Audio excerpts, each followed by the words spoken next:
자, 시작할까요? 안녕하세요. 네, 고생 많으십니다. 비도 오고 날씨도 영 이상하죠. 컨디션 관리 잘 하셔야 돼요, 여러분들. 지금 학원 종합반 컬이나 이런 거 보면은 지금 연강 같은 것도 좀 많이 들어가고 되게 강의 일정이 타이트하기 때문에 일단 체력 관리는 확실히 하셔야 됩니다. 근데 체력 관리도 하시면서 좀 여러분들이 좀 계속 신경 쓰셔야 되는 게, 무슨 강의를 들었으면 그날 들은 건 그날 웬만한 복습을 끝내셔야 돼요. 그러니까 강의만 듣고 복습을 안 하는 거는 별로 강의 듣는 의미가 없습니다. 그래서 인강 같은 거 들으시는 분들도 웬만하면 그냥 인강도 한 타임에 한 서너 개만 들으라 그래요, 하루에. 왜냐면 딱 서너 개 듣고, 그러니까 서너 시간 딱 듣고 복습을 기본적으로 딱 그 서너 시간짜리 강의를 들었으면 딱 서너 시간 정도 복습하는 게 기본이거든요. 특히 기본 강의 뭐 일순환 강의 이런 것들은. 그래서 너무 막 2배속 돌려가지고 강의만 막 7, 8개씩 듣고 이런 거는 그냥 좀 하지 말라는 식으로 합니다. 그래서 항상 강의를 듣고 복습을 해야 되니까 연강 같은 거 들어갈 때도 복습 시간 확보가 되게 중요해요. 막 일순환 오전에 막 헌법 강의하고 막 오후에 형사 막 하고 막 이러잖아요. 오후에도 판례 강의하고 저녁에 막 기록 강의하고, 그런 것들을 좀 이제 판례 강의나 기록 강의는 상대적으로 좀 뭐 일순환 그 기본 강의에 비해서 좀 복습 시간 같은 거가 좀 덜 들어가긴 하지만 그래도 복습 시간 같은 거 확보 잘 하셔야 됩니다. 그러니까 시간 분배나 복습 시간 분배나 그 컨디션 관리 같은 걸 좀 깨알같이 하셔야 돼요. 그래서 좀 이제 계획 같은 것도 좀 차근차근 세워가지고 계획에 맞춰서 하라 그러거든요. 너무 강의에 끌려가지 말고. 물론 이제 강의를 듣는 계획을 세우는 거죠. 그래서 그런 거 좀 잘 이제 관리하면서 가셔야 됩니다. 당장에 이제 내년 1월 생각하면 별로 안 남은 것 같은데 많이 남았어요. 아직 그냥 절반도 안 된 거거든요. 아직까지는 열심히 공부해가지고 딱 역전이라는 표현이 좀 그런데 붙을 수 있을 만큼 공부할 수 있습니다. 이제 한 8, 9월, 이제 9월 넘어가가지고 상담이 오면 저 어떻게 해야 돼요? 여태까지 공부 안 하다가, 그러니까 상반기에 공부 안 하다가 한 8, 9월쯤 찾아오는 사람들 있거든요. 진모 시즌 좀 해가지고. 그때 이제 살짝 애매한데 지금은 아직 괜찮아요. 지금부터 정신 차려서 하면 됩니다. 자, 교재는 5페이지 피시고요. 판례는 기본적으로 2016년부터 잘라놨습니다. 뭐 그 전까지 중요 판례가 다 하려면 끝도 없어가지고 너무 양만 늘리는 것. 그리고 기본적으로 이제 16년도, 17년도, 18년도 판례 같은 경우는 뭐 기본서든 여러분들이 보는 정리집이든 다 들어가 있는 판례들이에요. 그러니까 없는 판례를 내가 3개년 판례를 이제 뽑아서 봐야 된다 치면 좀 분량도 늘리고 하는데, 다 일단 기본서에 있는 판례고, 그럼 여러분들이 기본서에 빠져 있는 건 올해 상반기 정도인 겁니다. 뭐 올해 상반기, 내년 하반기 정도. 그러니까 여러분들이 이번에 시험을 한번 들어갔으면 작년 상반기 판례까지는 보고 들어갔죠? 그럼 이제 작년 하반기랑 올해 상반기까지 이제 정리해서 들어가야 되는 거예요. 작년에 되게 친절하게 또 공지를 띄워가지고 하반기 판례는 출제에서 제외한다고 했으니까 올해도 딱 해서 지금 6월까지 판례 딱 넣어놨거든요. 16년부터 해가지고 올해 6월까지 딱 이 정도 정리하시면 됩니다. 혹시라도 이제 뭐 한 7월쯤에도 6월 선고 판례 같은 게 몇 개 뜰 수는 있어요. 그리고 뭐 7월 판례 같은 게 또 워낙 중요하면 좀 뭐 봐야 될 게 한두 개 있다 치면, 만약에 그렇게 추가할 것들이 있으면 그 학원 자료실 같은데 이제 자료를 업로드하고 그런 건 이제 문자 보내가지고 공지 따로 하도록 하겠습니다. 뭐 별다른 공지 없으면 그냥 여기서 이걸로만 정리하면 되나 보구나 하고 마무리하시면 돼요. 아니면 이제 뭐 이순환 때나 이럴 때 따로 공지하고 진행하도록 하겠습니다. 자, 일단 5페이지 피셔가지고요. 수업할 때 기본적으로 좀 이제 법전 같은 것도 좀 찾아볼 수 있으면 최대한 많이 찾아보는 쪽으로 할 거니까 법전도 웬만하면 들고 다니시고, 그리고 내년에 시험장 들어가겠다 하면 웬만하면 소법 좀 보세요.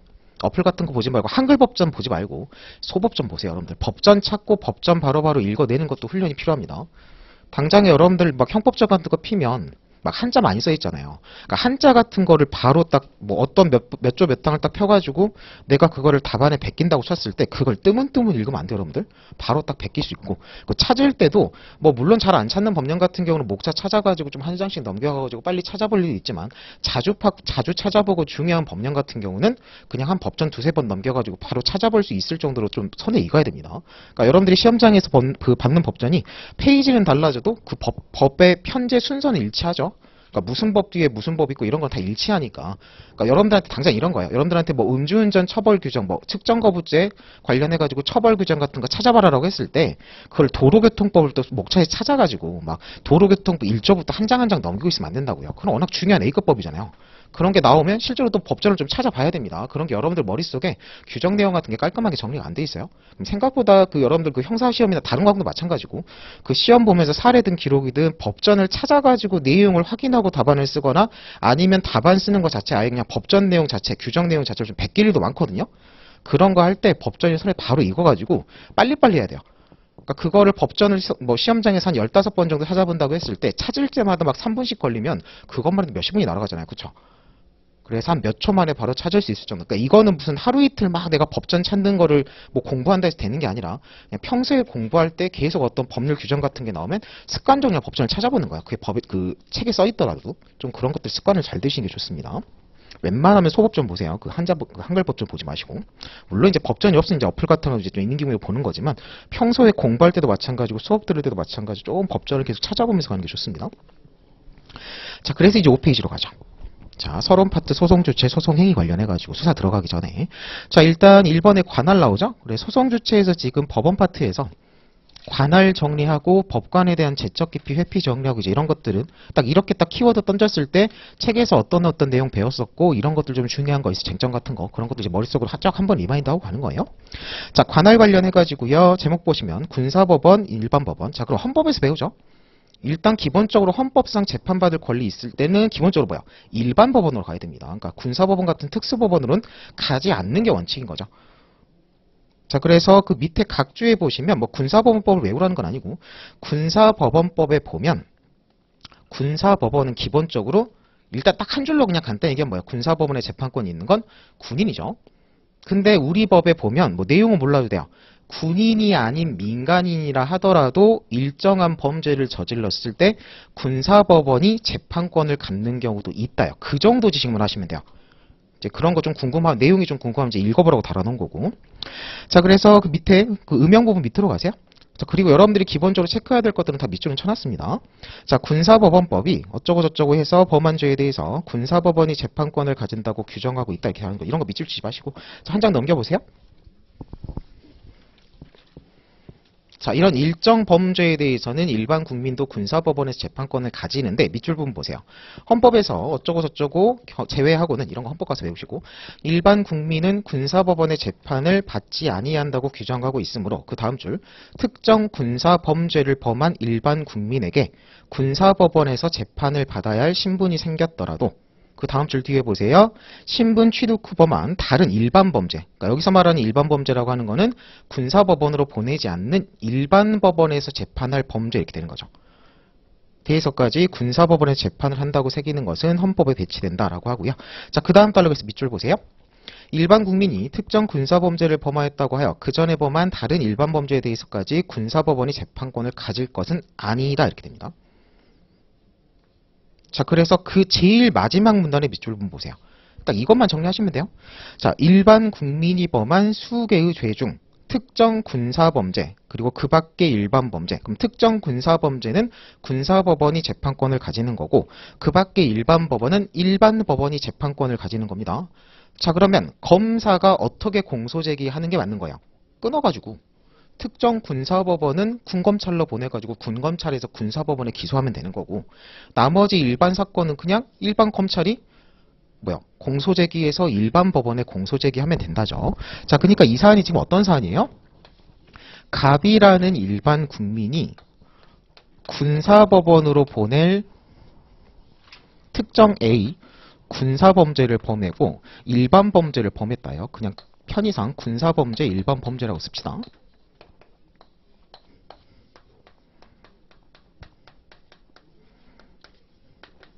그리고 별 얘기 없으면 항상 죄수는 실경이죠.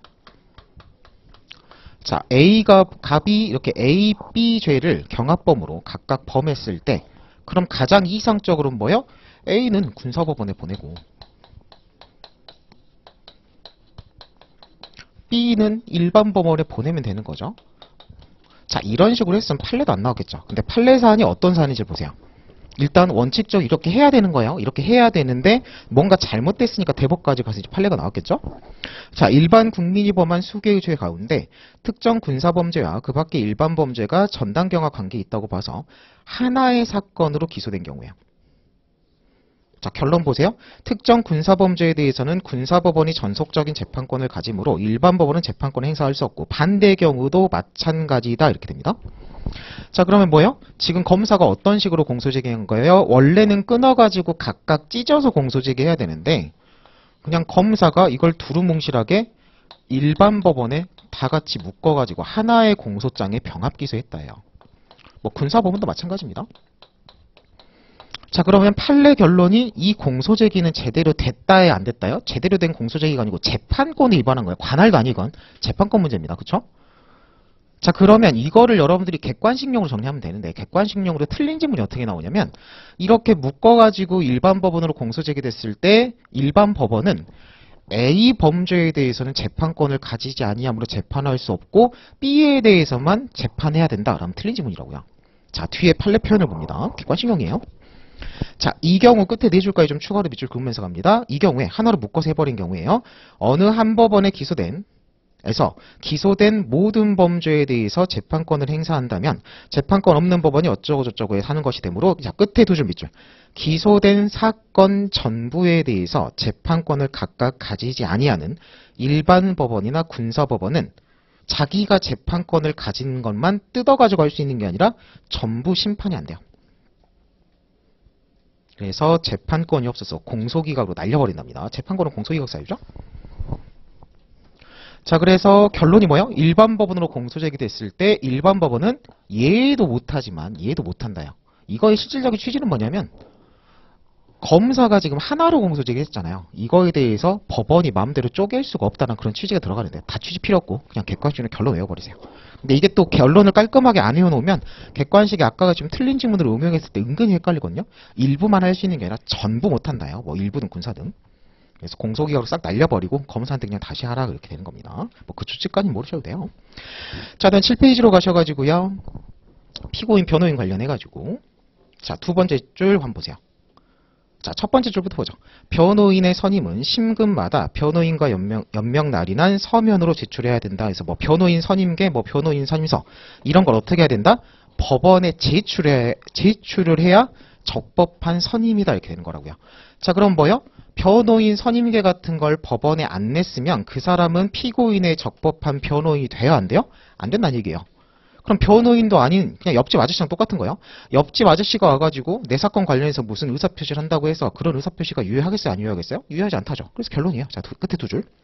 변호인 신고서를 선임 신고서를 제출하지 아니한 변호인이 변호인 명의로 피고인에 대한 재항고장을 제출한 경우에 효력이 없다 이렇게 됩니다. 그래서 이런 불복 같은 상소 같은 게 문제됐을 때 기간도가 문제가 생겨버리는 거죠. 그러니까 이거를 재항고라는 건 익숙하지 않으니까 뭐 상소제기라고 생각하시면 돼요.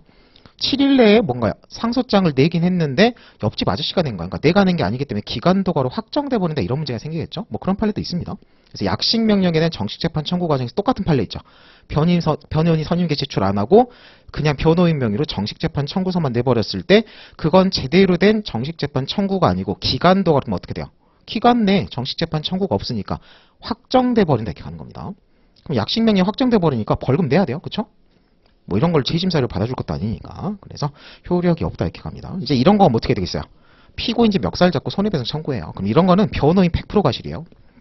그러니까 이런 케이스가 왜 자꾸 판례가 나오냐면 직원이 실수한 거예요. 원래 재항고장을 내면서 첨부서류에다가 변호인 선임서를 같이 붙여내야 돼요.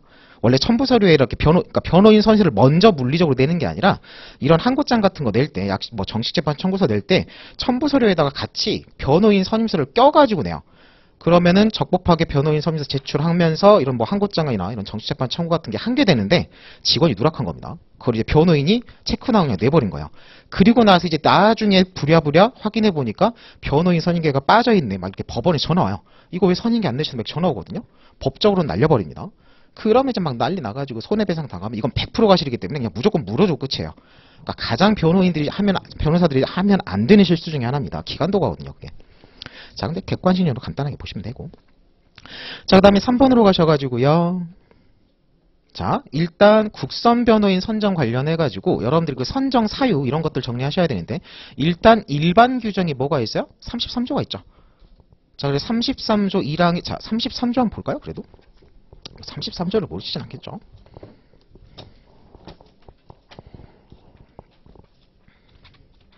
자, 33조가 국선 변호인 선정과 관련된 일반 규정격이라고 생각을 하시고 우리가 이제 추가적으로 형사소송법을 배우다 보면 무슨 영장실질심사니 적부심이니 무슨 국민참여재판이 개별 규정이 있어가지고 이런 개별 절차에서 변호인이 없으면 국가가 찍어준다라는 개별 사유도 있죠. 그러니까 여러분들 객관식용으로 이 33조를 일반 규정으로 정리하고 그런 개별 절차에서 등장하는 국선 변호인 선정 관련 조문을 암기를 하셔야 되는 겁니다. 객관식용으로. 자, 그래서 일단 출발 규정이 자 33조죠. 자, 33조 1항이 뭐예요? 필요국선. 그 다음에 33조 2항이 뭐예요? 청구. 그 다음에 33조 3항이 재량국선이죠. 자, 그래서 33조 1항의 필요국선 같은 경우는 자 보세요. 이 사유의 어느 하나만 해당하면 법원이, 자, 포인트는 뭐예요? 직권으로, 직권. 직권을 체크 하나 해두시고. 그러니까 피고인이 청구하지 않더라도 객관적으로 이런 사정이 있으면 법원이 알아서 찍어줘야 된다요. 안 찍으면 어떻게 돼요? 하라고 했는데 안 했으니까 위법하다 이렇게 되는 거죠. 자, 그 다음에 2항으로 가면 청구국선은 뭐야?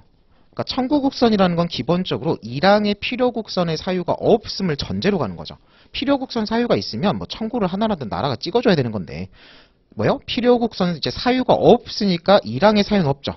근데 이제 2항에서 이제 청구했을 때 상당한 이유 있으면 찍어주겠다 이렇게 가는 겁니다. 자, 그럼 3항의 재량국선은 뭐야? 필요국선 사유도 없고 청구도 없지만 이렇게 되는 거잖아요. 법원이 재량으로 찍어주는 거 이렇게 되는 거죠. 딱 그렇게 차근차근 정리하는 겁니다. 이렇게 차근차근 일단 체계를 세워 놓은 다음에 세부적인 내용 한길 들어가야 되지. 바로 그냥 필요국선 사유 막 암기하고 있으면 안 돼요, 여러분들. 물론 이제 필요국선 사유도 객관식용으로 이렇게 딱 OX 판단할 정도는 외우셔야 되고. 자, 그 정도만 일단 보고. 자, 그 다음에 7페이지로 가셔가지고요. 그 첫 번째 문단 보세요. 읽어나 봅시다. 이런 건 당연한 거니까. 기본서에서 계속 나오는 거니까 이런 것까지 밑줄 하나는 다 칠 필요 없어요, 여러분들. 자, 33조 1항이니까 뭐야? 필요국선 사유. 각호 해당하는 경우가 아닌 한 권리보호 필요하다고 인정하지 않으면 국선변을 선정하지 않아도 된다. 자, 이건 뭔 소리예요? 일단 청구가 없다는 걸 전제로 가죠. 청구 있으면 판단해야 돼요. 그쵸? 근데 이제 청구도 없고 1항의 필요국선 사유도 없고 청구도 없고 재량이라는 거는 해도 되고 안 해도 되는 거잖아요. 그러니까 필요국선 사유도 없고 청구도 없을 때 법원이 재량권을 행사하든 안 하든 어쨌든 절차 자체는 적법하게 진행이 된다 이런 얘기죠. 그 정도 의미만 이해하시면 돼요. 자, 그래서 이런 경우에 국선변호인 선정하지 않고 재량권을 행사하지 않고 공판 심리를 하더라도 피고인 방어권 침해에 판결 영향을 미쳤다고 인정되지 않는 경우라면 위반한 위법이 있다고 볼 수 없다. 그래서 사망 위법을 얘기하고 있는 겁니다. 그래서 필요국선 사유도 없고요. 청구도 없어서 재량권 행사 관련해서 이런 건 일단 적법하다 쪽으로 하는 거죠. 그게 재량이에요. 의무가 아니라. 항상 뭔가 위법하다라는 결론이 나오면 의무성이 좀 인정돼야 됩니다. 의무가 있는데 이행하지 않았을 때 위법하다 이런 식의 결론이 쓰여지는 거죠. 그러니까 이런 얘기를 왜 하냐면 사례 같은 거, 설문 같은 거 읽을 때 잘 읽으셔야 돼요. 그러니까 어떤 걸 할 수 있냐라고 물어보는 경우가 있고 하여야 하냐고 물어보는 경우가 있고 그냥 다짜고짜 이런 식으로 이런 행위가 있었는데 이런 부작위가 있었는데 이런 작위나 부작위가 적법하냐고 물어볼 수가 있습니다. 그럼 적법하냐고 물어봤을 때는 기본적으로 의무성 검토가 좀 들어가요. 적법 위법에 대해서는 이제 그런 것도 좀 뒤에서 이제 한번 다시 얘기할 겁니다. 자, 다음 단락으로 가셔가지고요. 자, 사실관계를 한번 보세요. 1심 법원의 재판장이 피고인에 대한 소환장이 송달되지 아니하자 피고인을 구인하기 위한 구속영장을 발부하였고 피고인은 위 영장이 집행돼서 공판기일에 출석했다 이렇게 가는 겁니다. 자, 여기서 말하는 구인을 위한 구속영장이 발부돼서 지금 얘가 지금 어떤 상황이에요? 1심 법원의 재판장이라는 거고 지금 단어 자체가 피고인이라고 나오죠. 피의자라고 나온 게 아니라 그럼 지금 이 절차는 어떤 절차예요? 공판 절차예요. 우리가 수사 절차에서는 피의자고 공판 절차에서는 피고인이잖아요. 단어를 구별해서 쓰죠. 그럼 문장을 읽을 때 지금 피고인이라고 나오고 심지어 또 주체도 지금 재판장 이렇게 나왔으면 재판장도 지금 단독재판부 재판장이나 합의부에서 합의부 구성원 재판장 그러니까 재판장이란 용어 자체도 일단 공판 절차를 전제로 하는 용어인 거고 피고인이란 용어 자체도 공판 절차 공소제기 후의 용어입니다. 그렇죠? 그러니까 이 사실관계는 지금 재판 절차에서 이렇게 읽히는 거예요. 이런 것들은 뭐 뒤에 표현 가지고 찾는 게 아니라 단어 가지고 캐치하는 겁니다. 자, 이런 비슷한 게 뭐가 있어요, 여러분들? 초반에는 좀 이런 얘기를 많이 하긴 해요. 뒤에 가면은 중복이니까 생략하고 그래도 초반이니까 좀 뭐 이런 걸 이제 이런 걸 지금 단계에서 얘기하는 게 이제 너무 당연합니다. 뭐 저런 것까지 저런 기초적인 것까지 얘기가 약간 이제 이렇게 돼야 돼요. 자, 수사 절차하고 공판 절차하고 이제 뭐야? 공소가 제기되면 이제 수사 절차에서 공판 절차로 이제 진행이 넘어가는 거고 그러면 그래도 공판 절차 다음 이제 뭐야? 광의 형사 절차라고 하면 집행 절차죠. 자, 그럼 공판 절차에서 집행으로 넘어가는 계기가 되는 건 뭐예요? 판결의 확정이 확정. 판결이 선고되는 게 아니라 확정이라는 게 뭐야? 통상의 불복으로 더 이상 다툴 수 없게 되는 상태를 확정이라고 얘기하고 판결이 선고된다고 효력이 발생하는 게 아니라 판결이 선고되고 나서 그 선고된 판결이 확정이 돼야 그 판결의 효력이 발생해요. 그러니까 우리가 기판력도 확정 판결이 기판력으로 얘기하는 거 뭐야? 판결이 확정돼야 그게 판결의 효력이 뭔지는 모르기 전 발생을 한다고요. 자, 그러니까 여기서 말하는 집행으로 넘어가면 판결 확정, 당연히 집행으로 넘어간다는 건 너무 당연하니까 안 쓰는 거죠. 유죄 판결 확정인 거죠. 유죄 판결이 확정되고 그게 이제 자유형이면 얘를 교도소로 끌고 간다고요. 징역이 1년이라는 건 365일 동안 교도소에서 가둬두는 건데 그런 징역 1년의 유죄 판결 효력이 발생하려면 1심에서 판결이 선고된 것만 가지고는 안 되고 거기서 무슨 상소를 포기하거나 어쩌거나 3심까지 가가지고 어쩌고저쩌고 하거나 확정이 돼야 끌고 갈 수 있다고요. 그게 확정의 의미입니다, 여러분들. 그래서 기판력도 확정이 돼야 기판력이 미치는 거니까 우리가 면소님을 따지는 거지 확정 자체가 없다 그러면 무슨 판결의 효력을 논할 것도 아닌 거예요. 자, 그래서 등장인물 정리를 해보세요. 자, 수사 단계에서는 누가 수사기관이라고 하면 기본적으로 검사와 사경인 거죠. 그러니까 여러분들 조문 같은 거 베낄 때도 검사 또는 사법경찰관이라고 써있으면 그 말을 다 베끼려면 숫자가 기니까 그냥 수사기관 이 정도로 퉁쳐도 돼요. 읽을 때도 마찬가지고. 근데 주의하실 건 검사만 얘기하는데 수사기관이라고 쓰면 안 돼요. 수사기관이라고 했을 때 기본적으로 사경까지 포함하는 개념이니까. 그런 거 단어 정리고. 지금 단어 정리하는 겁니다. 자, 대상이 누구예요? 피의자가 되는 거예요. 자, 이게 공소제기되면 이제 바뀌는 거죠. 이제 공판 절차의 주재자는 수소 법원이 되는 거고, 공소제기를 받은 지금 우리 사건을 재판하는 법원이 모든 법원이 아니라, 그러니까 수소 법원이죠. 그리고 피의자는 이제 뭘로 바뀐다? 피고인으로 바뀌는 거고, 검사가 이제 위에서 쪼다가 밑으로 내려와가지고 피고인과 대등한 당사자가 이렇게 되는 거죠. 그래서 이제 공판 절차 무슨 당사자주의 막 이런 얘기 나오는 거잖아요. 그래서 위에 있던 검사가 밑으로 내려와서 피고인과 대등한 당사자로서 공방을 하고 법원이 그걸 위에서 지켜보면서 판단을 하는 게 공판 절차의 본질인 거예요. 자, 그러니까 이제 우리가 막 뒤에서 공소제기 후의 수사 같은 거, 공소제기 후의 수사가 허용됨이 원칙인데 그 수사 중에서 특히 임의수사 중에서 피고인 신문, 피의자 신문이 왜 이렇게 문제되는 거예요?